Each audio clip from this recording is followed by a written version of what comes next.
Assalamu alaikum students, I am Itisham Zaid and I am back with another video of class 9th chapter 3 sets and relation.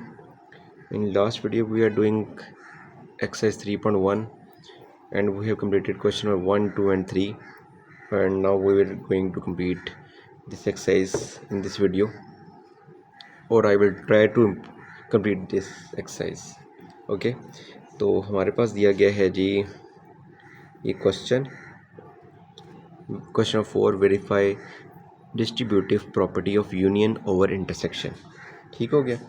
तो इसके लिए हमें property याद होनी चाहिए। Property के लिए हमें याद होना चाहिए कि ये चीज़ होती है प्रॉपर्टी यूनियन ओवर इंटरसेक्शन। ठीक है, यूनियन ओवर इंटरसेक्शन का मतलब होता है ये चीज़। जब भी आपके सामने यूनियन ओवर इंटरसेक्शन की बात की जाए कि ये distributive property of union over intersection, तो ये आपने लिखना है उसकी जगह पे A union B intersection A union C. ठीक हो गया। अच्छा, अब असल में काम कैसे करना है हमने इसका काम है जी कि क्वेश्चन नंबर 1 में जो वही क्वेश्चन नंबर 1 उसके अंदर जो हमने कंप्लीट किए थे, जो वेन डायग्राम कंप्लीट करनी थी, शेड करनी थी, उसी की मदद से हमने वही डायग्राम को यूज़ करना है, वही वेन डायग्राम को यूज़ करना है और इनको हमने प्रूव करना है उसके अंदर। ठीक है, बस यानी कि शेड करना है हमने। तो लेफ़्ट हैंड साइड हमारे पास ये है, लेफ्ट हैंड साइड क्या है, A union B intersection C. ठीक है। अच्छा जी, पहले हम बनाएंगे वेन डायग्राम। वेन डायग्राम मैं कोई सी भी ले सकता हूँ। मैं लेता हूँ जी इसके अंदर लास्ट वाली लेते हैं, क्योंकि हमने लास्ट वाली नहीं की थी प्रैक्टिस, तो हम लास्ट वाली कर लेते हैं। ये है लास्ट, यानी कि क्वेश्चन नंबर 1 का लास्ट पार्ट। ठीक है, इसको लिख भी देता हूँ यहाँ पे, क्वेश्चन नंबर 1 पार्ट 4। ठीक है, ताकि आपको पता लग जाए कहाँ से ये डायग्राम ली है मैंने। ये खुद से नहीं बनाई मैंने, क्वेश्चन नंबर 1 को ही सॉल्व किया है मैंने। यहाँ पे आ जाएगा ए, यहाँ पे आ जाएगा बी एंड यहाँ पे आ जाएगा आपके पास सी, यानी कि सी जो सेट है वो आपके पास क्या है, अलग है। आपने इसकी मदद से आपने शेड करना है इसको। अच्छा, क्या दिया गया है आपको, B intersection C. B intersection C, B intersection और बी में और सी में कुछ कॉमन है? कुछ भी कॉमन नहीं है, तो हम इसको शेड नहीं कर सकते। ठीक हो गया। अब इसके बाद क्या दिया गया है आपको, बी इंटरसेक्शन सी तो नहीं शेड होगा, तो इसके बाद है जी B union A union B intersection C. B intersection तो है ही नहीं कुछ भी। ठीक है, तो ए यूनियन बी हो जाएगा कम्प्लीटली आपका। ठीक है, तो ये आपका शेड हो जाएगा कंप्लीट। ठीक है,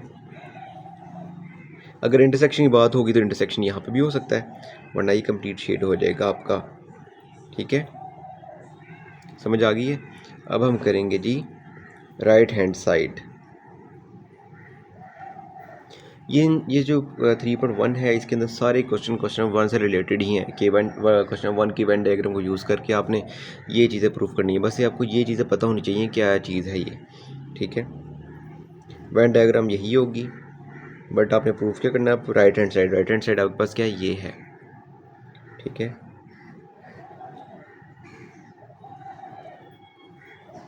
ये ए है आपके पास, ये यूनिवर्सल सेट है, ये बी है, ये सी है। अच्छा जी, अब हम शेड करेंगे। क्या है, पहले दिया गया हमें ए यूनियन सी। ए और सी में कुछ भी कॉमन नहीं है हमारे पास। ठीक है, अच्छा अब हो गया। अच्छा, यहाँ पे अगर देखा जाए तो यहाँ पे बी इंटरसेक्शन सी की बात हो रही है, यानी कॉमन की बात हो रही है, यानी कि सिर्फ हम लिखेंगे यहाँ पे बी का कॉमन। तो कॉमन के लिए तो यहाँ पे कॉमन आएगा, तो बी ए यूनियन बी। ठीक है, यानी कि ए यूनियन बी, सिर्फ उस एरिया को देखेंगे, हम शेड करेंगे ए वाले को और बी वाले कॉमन को शेड करेंगे। यानी कि बी के अंदर जो कॉमन वाला एरिया होगा इसको शेड करेंगे, यानी कि सिर्फ ए वाला एरिया शेड हो सकता है यहाँ पे। ठीक है, अभी इसको कवर करते हैं हम। अच्छा, ए यूनियन सी आ गया। ए और सी में कुछ कॉमन नहीं है, यानी कि कुछ भी यूनियन वाला ले ही नहीं सकते, यानी कि ए और सी दोनों को अलग अलग आप शेड कर देंगे आप। ठीक है, अच्छा उसके बाद ए यूनियन बी को भी शेड कर सकते हैं हम। ठीक हो गया। यहाँ पे कर लेते हैं हम शेड, इसको अलग अलग शेड करते हैं। यहाँ पे ये हो जाएगा, पूरे को शेड कर दिया मैंने। ठीक है, अच्छा जी, ये शेड हो गया। ए यूनियन बी का तो यही मतलब होता है ना, ठीक है। अच्छा, अब इसके बाद क्या मतलब है, ए यूनियन बी और ए यूनियन सी के अंदर जो कॉमन है, कॉमन कॉमन कहाँ पे आ रहा है, ए यूनियन बी का कॉमन देखते हैं, क्योंकि सी की तो बात करनी नहीं हमने। हमने किसकी बात करनी है, हमने किसकी बात करनी है, हमने करनी है जी बात इसकी सिर्फ कॉमन की। कॉमन कॉमन कहाँ पे आ रहा है, ये आ रहा है, तो हम इसको शेड कर देंगे इस तरीके से, ठीक है। ये नहीं, जिसको शेड कर दिया मैंने प्रॉपर तरीके से।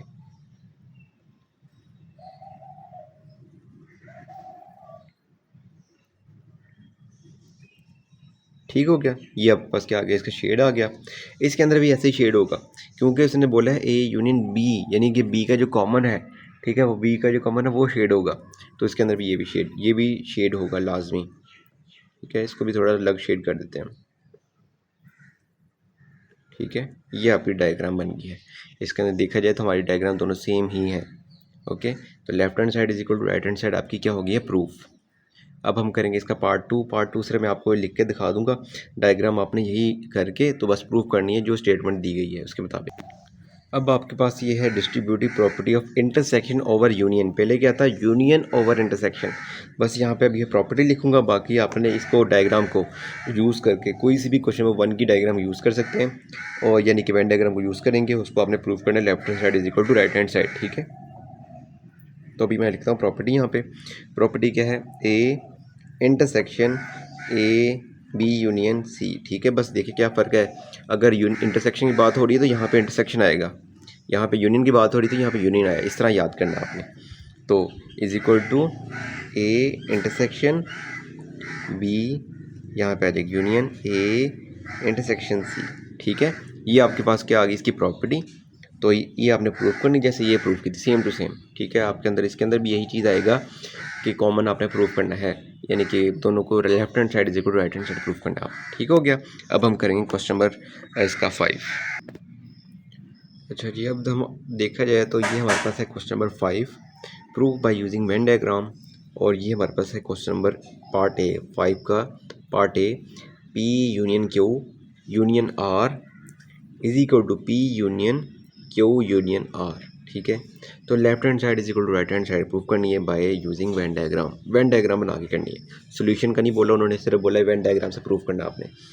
तो वेन डायग्राम पहले बनाएंगे हम लेफ्ट हैंड साइड की, left hand side left hand side क्या है हमारे पास, P union Q union R, ठीक है। तो ये डायग्राम बनाएंगे इधर हम, तीन सेट दिए गए हमें, ठीक है। तीन सेट दिए हैं हमें, कौन से, पी क्यू एंड आर। ये बनाता हूँ मैं अभी। अभी पहले देखना है हमने डेटा के मुताबिक कि कैसे बनेंगे हमारे पास वेन डायग्राम, कैसे सेट बनाएंगे हम। 0 1 2 3, ठीक है, ये हमें नज़र आ रहा है। दूसरे में 2 3 4 5 6, इसमें और इसमें कुछ कॉमन है, क्या कॉमन है, 2 3 2 3, ठीक है। अच्छा, क्यू और आर में क्या कॉमन है, 5 और 6, ठीक है। यानी कि तीनों में कुछ ना कुछ कॉमन है, तो यानी कि इस तरीके से सेट बन सकता है आपके पास।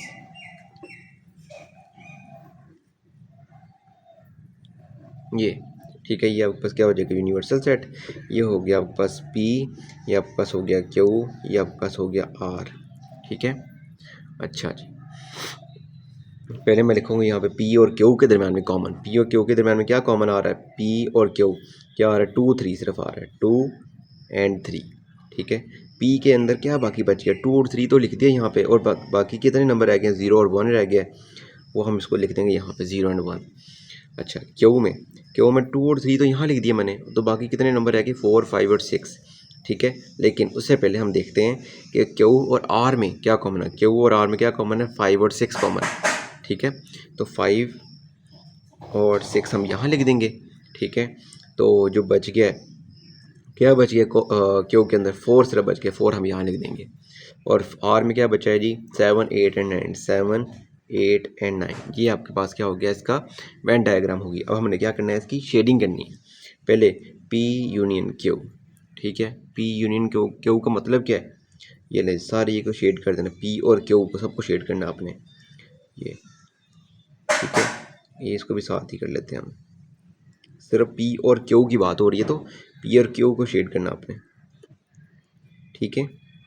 उसके बाद फिर क्या बोला गया, पी और क्यू तो हो गया आपका शेड, लेकिन उसके बाद जो आपका आंसर आएगा उसके अंदर आर भी है, यूनियन लेना है उसका, आर का यूनियन लेना है, ठीक है, यानी कि आर भी इंक्लूड हो जाएगा। तो यानी कि P union Q union R, तीनों का यूनियन ले रहे हैं, तो यानी कि तीनों चीज़ें आपकी क्या हो जाएंगी, शेड हो जाएंगी।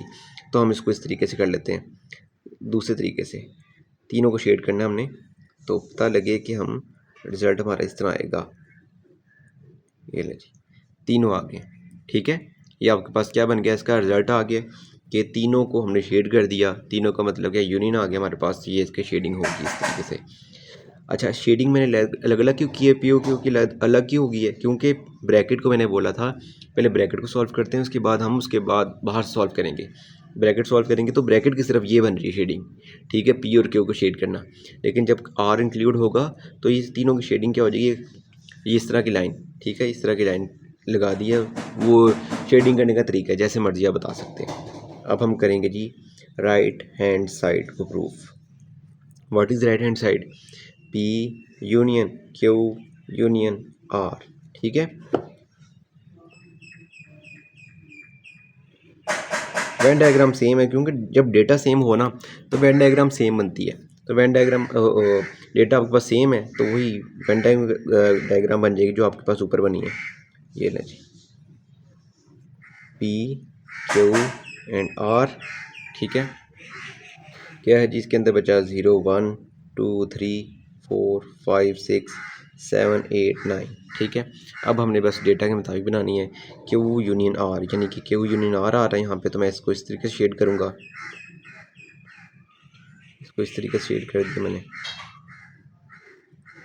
ठीक है। ये ले लीजिए, क्यू यूनियन आर ब्रैकेट को पहले बोला था मैंने, ब्रैकेट को सॉल्व कर दिया।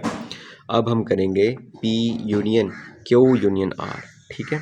तो यानी कि पी को भी इंक्लूड करना है, तो उसके लिए फिर से वही शेडिंग, ये लीजिए इस तरीके से शेड कर दी मैंने, ताकि तीनों शेड हो जाए मेरे पास, ठीक है। ये की बना के भी आप बता सकते हैं कि जी हमने इसके लिए P union Q union R को इस तरीके से शेड किया है, ठीक है, और क्यू यूनियन आर को इस तरीके से शेड किया था हमने, ठीक है। आपका आंसर सेम आ रहा है, तो ये आपका प्रूफ हो गया, वेरीफाई हो गया कि left hand side is equal to right hand side. और इसका बी पार्ट जो है आपने खुद करना है कंप्लीट, वो वाला बी पार्ट जो है इसका है इंटरसेक्शन वाला। बस यहाँ पे क्या आ जाएगा, इंटरसेक्शन इंटरसेक्शन, यानी कि कॉमन की बात करेंगे हम फिर, ठीक है, वो बहुत ज़्यादा आसान है इसके मुकाबले में, तो वो आपने खुद करना है।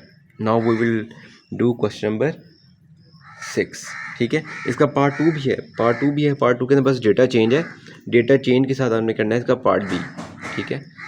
ओके, अब हम करेंगे question number 6। This is your question number 6, verify X union Y intersection Z. ये आपने वेरीफाई करना है, यानी कि प्रूफ करना है, दोबारा से वही कॉन्सेप्ट सारा वही है क्वेश्चन नंबर 5 वाला, बस आपके पास जो है वेन डायग्राम डिफरेंट बनेगी, क्योंकि डेटा बस डिफरेंट है, ठीक है। अब वेन डायग्राम के कैसे बनाए नहीं हमने, देखिए ज़रा, अगर यहाँ पे आपको नज़र आए कि x की वैल्यू क्या है, -1 -2 -3, ठीक है, और y की वैल्यू क्या है 0 1 2 एंड 3, z की वैल्यू क्या है 0 +-1 +-2 +-3, यानी कि x की वैल्यू भी इधर ही मौजूद है, इसके अंदर ही है, y की वैल्यू भी इसके अंदर ही है, ठीक है। तो यानी कि जो एक x z सेट है, इसकी मैं डायग्राम बना के दिखाता हूँ आपको।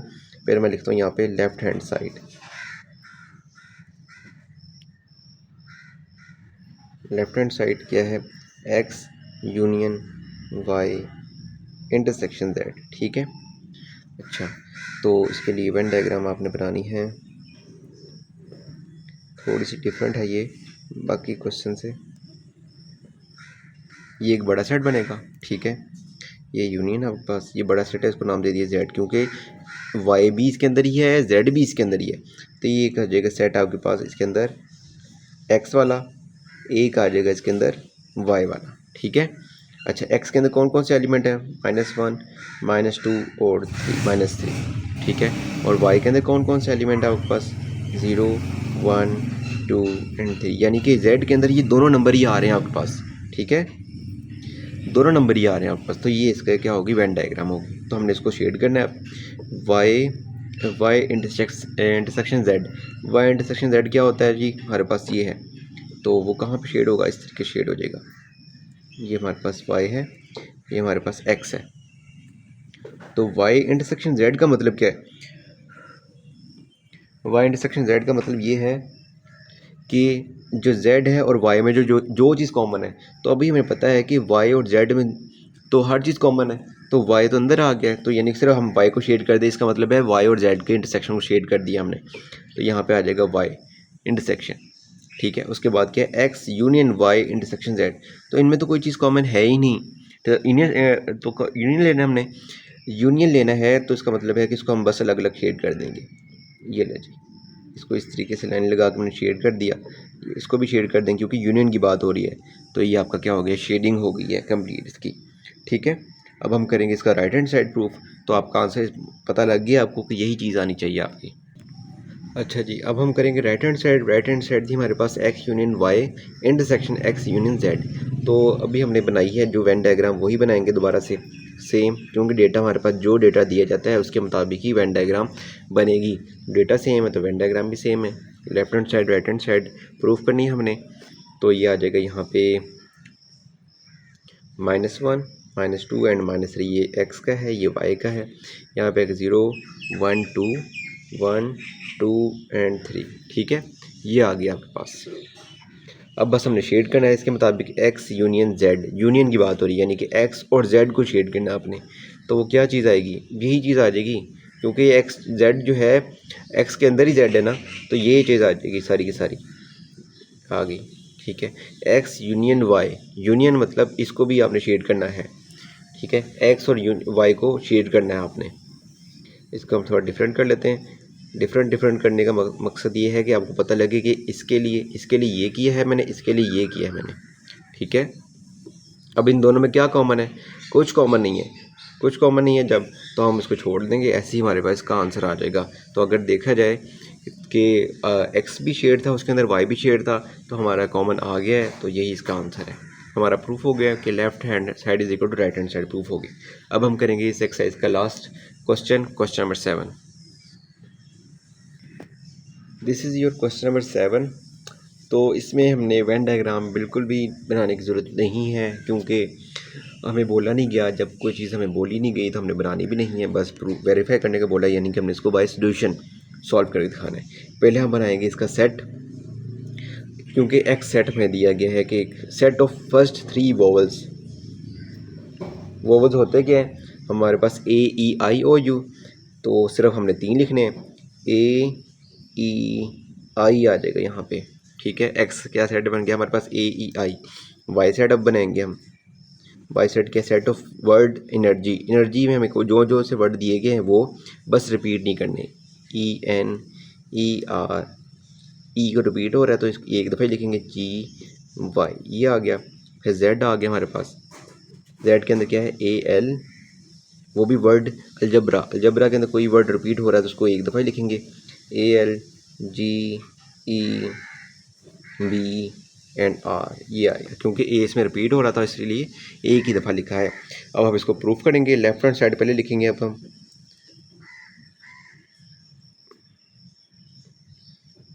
ये लेफ्ट हैंड साइड आपके पास ये है A intersection Y union Z, तो पहले हम निकालेंगे Y यूनियन Z, Y की वैल्यू जो भी है वो सारी E N R G Y।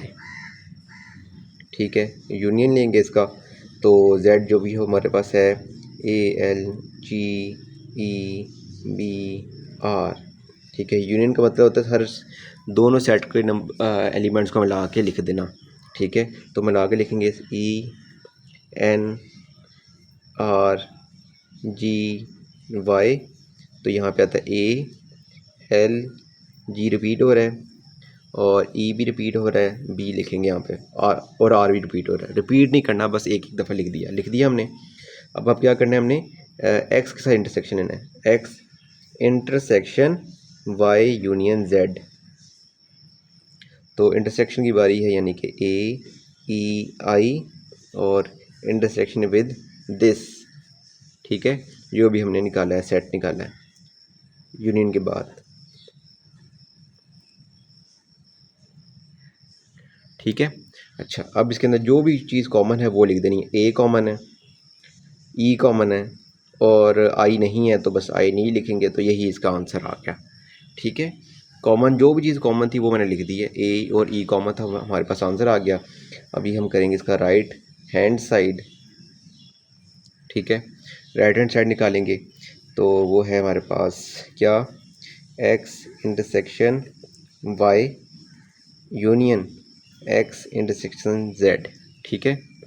पहले हम निकालेंगे एक्स इंटरसेक्शन वाई, ठीक है, क्योंकि बारी बारी हम तरतीब से निकालेंगे, स्टेप बाय स्टेप चलेंगे तो हमारे लिए आसानी होगी। जितना नीट काम करेंगे मैथ के अंदर उतना ही हम उसको समझ सकते हैं। क्या जहाँ पे हमें कोई मसला हो, ठीक है, अगर हमें खुद समझ नहीं आएगी सवाल की तो हम कैसे समझेंगे सवाल को।